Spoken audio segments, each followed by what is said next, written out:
This is the Reds POSTCAST, your instant game reaction for the Cincinnati Reds. Part of the Locked On Podcast Network, your team every day.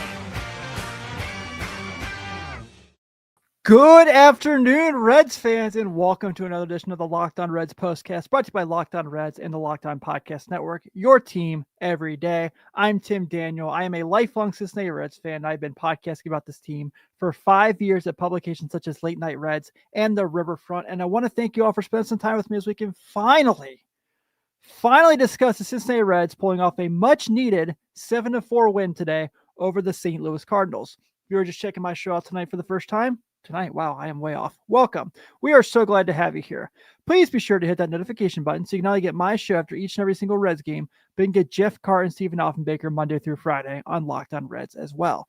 Today's episode is brought to you by FanDuel. Football season is around the corner. Visit the FanDuel app today and start planning your future bets now. On today's show, they finally won a game. We're going to dive into the game today and what went right. Brady Singer had a really nice outing today. I want to talk about Brady Singer bringing it. And back-to-back days of Maddie McBang showing up. Maddie McLain also had two big walks today. Really nice day for him. Really nice day all around for the Reds. I cannot wait to talk about with you all. Let's get started. This is what you'll be talking about. Carter says it here. Forgot what it felt like to win, Tim. I did too there for a bit. I was really feeling it. And today was really nice because, gosh, finally they got a win, and it was much needed. And I had been feeling this losing streak like you guys all have as diehard Reds fans. It was long overdue. Now, understandable big picture, probably doesn't matter much in the long run, right? They got a lot of work to do. They dug themselves in quite a hole. And wasn't the greatest game played, but I was really, really happy with how they put together this performance. And there's a few things that can really kind of get them going here. Let's kind of start with the beginning. I mean, they start down 2-0 and you kind of go, here we go. Nolan Gorman gets a sacrifice fly. Thomas Agsy has the RBI single. And they still find a way to kind of ease the pain a little bit. Brian Hays comes out, gets an RBI single, his first of two. TJ Friedl then gets that hit. And you're kind of thinking, all right, cool. And then there's the third inning, which really we've seen them have these days where they've kind of had the bad defensive play make them fall apart. And, Nolan Marte has the play where he catches the ball at the wall. He hits the ground. The ball comes out of his glove. Once again, making us wonder, a catch is a catch is a catch is apparently not the thing. I get what the rules are, but we have overthought the rules of catching a ball in possession of hands. But I digress. And then getting the throw to home plate where Will Banfield does not get the tag down in time for St. Louis to tie the game up. You're thinking like, the way things have been going of late, this can't be good. But first off, what an unbelievable throw by Marte. What a hose on that guy. That was insane. So kudos to him on that, man, making it even possible. Will Banfield obviously has got to get the tag down there, but we won today. So I'm going to keep it there. And then, obviously you get the Austin Hays homer, and then you get, and then once again, they come right back. Jimmy Crooks gets his first big league home run off Sam Maul, and you're thinking like, come on, hold this off. We can't go through this again. And then obviously the Reds kind of add a couple on runs on from there. You guys know the rest, and they put it together. And the bullpen after Sam Maul today, I'm so not used to 12-10 games, guys. Really good. I mean, Nick Martinez comes out, gets that last out to kind of clean it up. Tony Santillan and Emilio Pagan each get 3 strikeouts in their inning. And Josh just is here. I want to talk about this. I think this is a really good idea. LEDH today. And he only had 1 hit, but that 1 hit ended up being really big.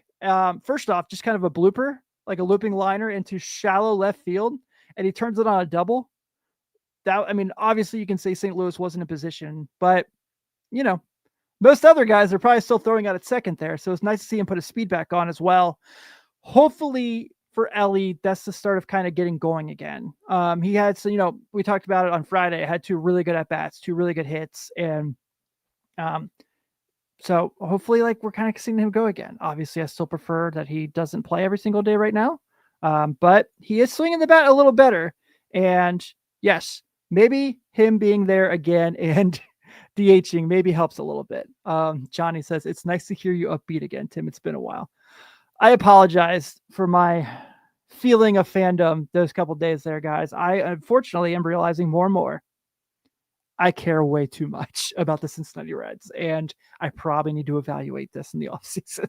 But it's probably also the reason I got this gig, right? Because of how passionate I am about this team, even though I just am a glutton for punishment, apparently.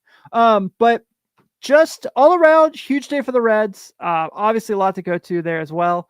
Jason says I drink Evan Williams for the show today. Hey, I like to shout out my local places I stop by. So I did have an Evan Williams last night, and I mixed it with. There's a place down in Kentucky in the Burlington area, in the Hebron area, called McGlassland Farms, and they have an apple cider that is phenomenal. So Grace Iverson and I went apple picking yesterday before the game, and I got to indulge in that last night, and it was delicious. A little bit of apple cider with a little Evan Williams. Really solid. But this is a family show, so I have to get back to family talk. But obviously, huge day for the Reds today. Nice job on the bullpen spot there as well. Big time going for the Reds as well. And Brady Singer, when the Reds needed him most, did what he does.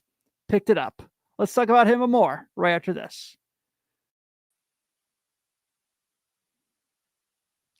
Hey, Reds fans, are you still paying full price for gas? Stop leaving money behind. Get real cash back every time you fill up with the free Upside app. Simply download the free Upside app in the App Store or Google Play right now and start earning cash at the pump today.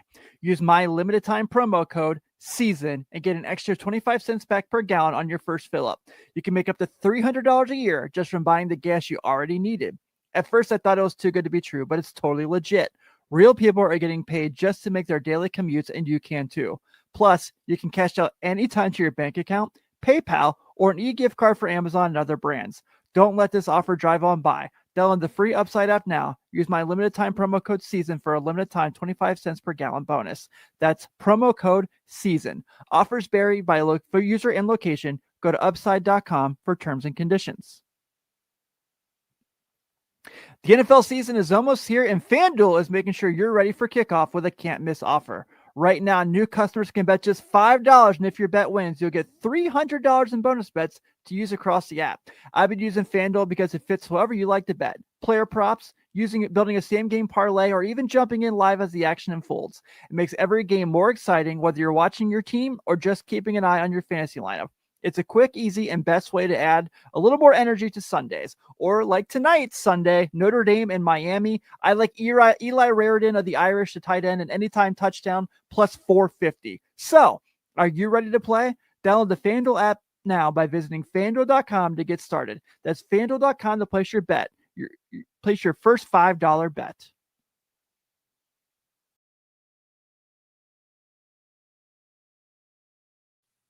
Hey, Locked On listeners, if you're hanging out with us here today, obviously we definitely appreciate you, but we really love if you took a second to put the follower on this survey. Locked On put together a survey to learn more about our listeners and make your favorite podcast even better. Go to lockedonpodcast.com/survey to get started. Everyone who completes the survey will be entered for a chance to win one of 10 $100 gift cards. Or if you're watching here along on YouTube, we have this QR code for you. Maybe you're sick of the maybe you're sick of the host just running out of words and messing up his babbling on his ads. That's where you can talk about on the survey, and we would definitely appreciate it there as well. Let's talk about the turning point in today's game. Time to reveal where the game was won or lost. It's the turning point. I've got to go with Austin Hays' home run there because I feel like that's kind of when it finally felt like the Reds had control.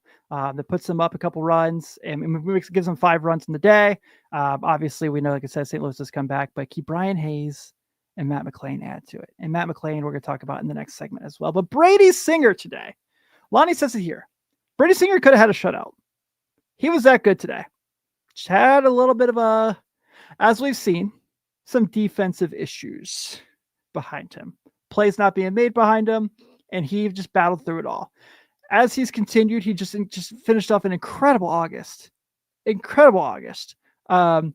that was really, really nice. And just kind of see him kind of keep this going. So ends the month of August. Let me pull up the game logs real quick because I had this earlier. But now after today, his August with 6 starts was 4-1 with a 2.41 ERA and 33 2/3 innings, only 1 homer, and had 39 strikeouts. Thanks, Josh. I appreciate you. So now picks up his 12th win of the year too. we've talked about this all year, right? Back end of the rotation. I don't know. You could do a lot worse than Brady Singer. And I think that another game like that today from him obviously shows what the Reds can be. It just sucks so much, right? Because they had this losing streak and the offense has been so up and down that no one wants to see this rotation in the postseason. Apparently not even the Reds offense wants to see this rotation in the postseason, because if they did, and they could just find a way to put some hits together and win a couple extra games and not be 5 games behind the Mets at this point, they've been really, really great. But today, we're just going to go ahead and focus on the positive and talk about the fact that he was awesome and absolutely needed. And like I said, the bullpen after him, I really like seeing Nick Martinez kind of come in to do the finish up with Sam Mull started. I thought that was really nice as well. And then seeing your hammers at the end. Pagan gives you an inning of 3 strikeouts, and then Santillan gives you an inning of 3 strikeouts, and Pagan gives you an inning of 3 strikeouts as well.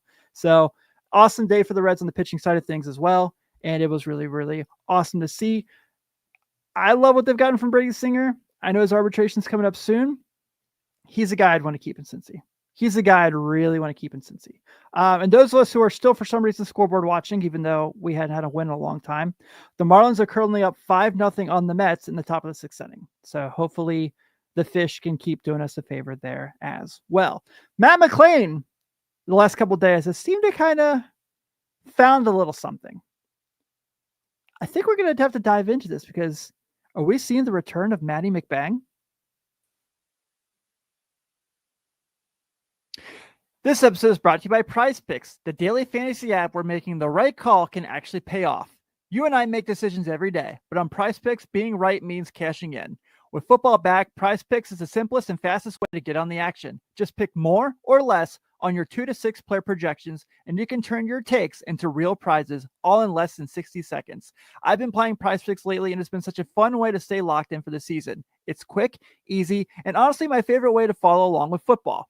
I love checking projections like Josh Allen for more or less 270 passing yards, or Saquon Barkley more or less 1 rushing touchdown. And the best part, even if one of your picks misses, PrizePicks invented the flex play, so you can still double your money. Download the PrizePicks app today and use code LOCKEDONMLB to get $50 in lineups after you play your first $5 lineup. That's code LOCKEDONMLB for $50 in lineups after your first $5 play. PrizePicks, it's good to be right.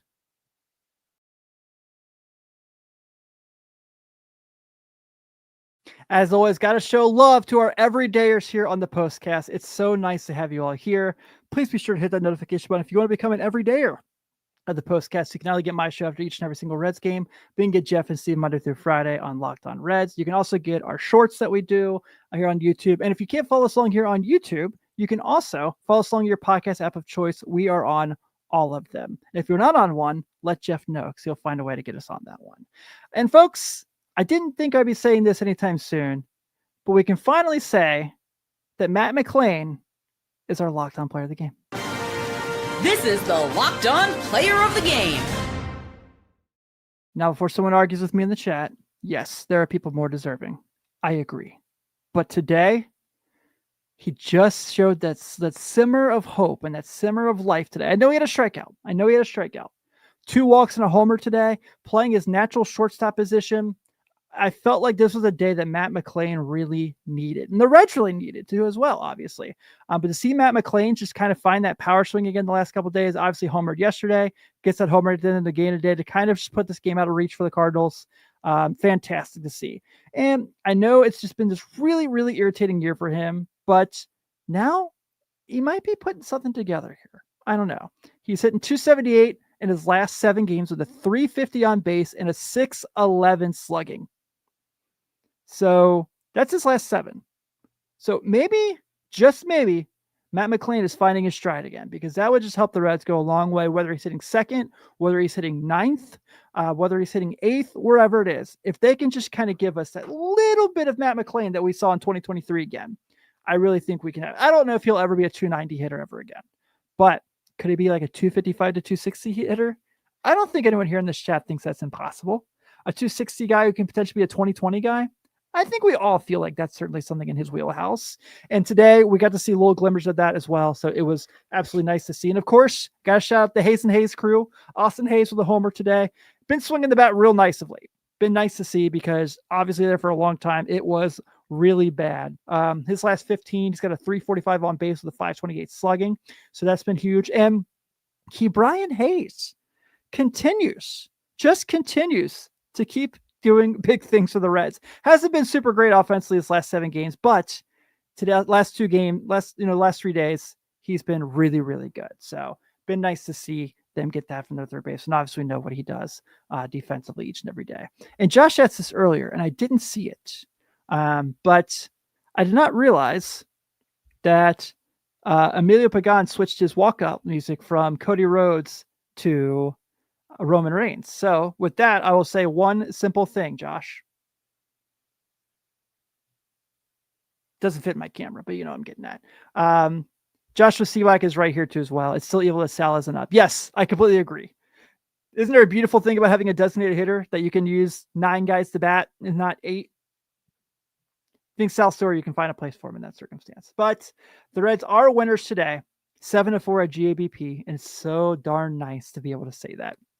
The Reds have 7 runs on 10 hits, no errors. The Cardinals have 4 runs on 7 hits and 1 error. Your winning pitcher today is Brady Singer. He is 12-9 with a 4.08 ERA. Your losing pitcher is Andre Palante. He is 6-13. And honestly, I felt like he was even better than that. He's kind of been stinky for a little while now. And Emilio Pagan picks up his 26th save of the season. And tomorrow, with it being Labor Day, the Redlegs are playing another early afternoon game. And I will actually be in attendance at GABP, so I might be a little late getting back tomorrow for the everydayers who are checking us out here. Hunter Green takes the hill for the Reds. He is 5-4 with a 2.81 ERA. They are facing the Toronto Blue Jays, who are throwing out Chris Bassett with 11-7 with a 4.14. First pitch is at 1:10, so I'll probably be home. Depending how the game goes, I'll be on for sure within an hour of the end of the game, barring traffic, of course. But I can't wait. Hopefully we're talking about another win. My first time all year seeing Hunter in person. Have a great time, everybody. I will see you all tomorrow. And also, for those of you out there who feel the way I feel, go Irish. See you all tomorrow.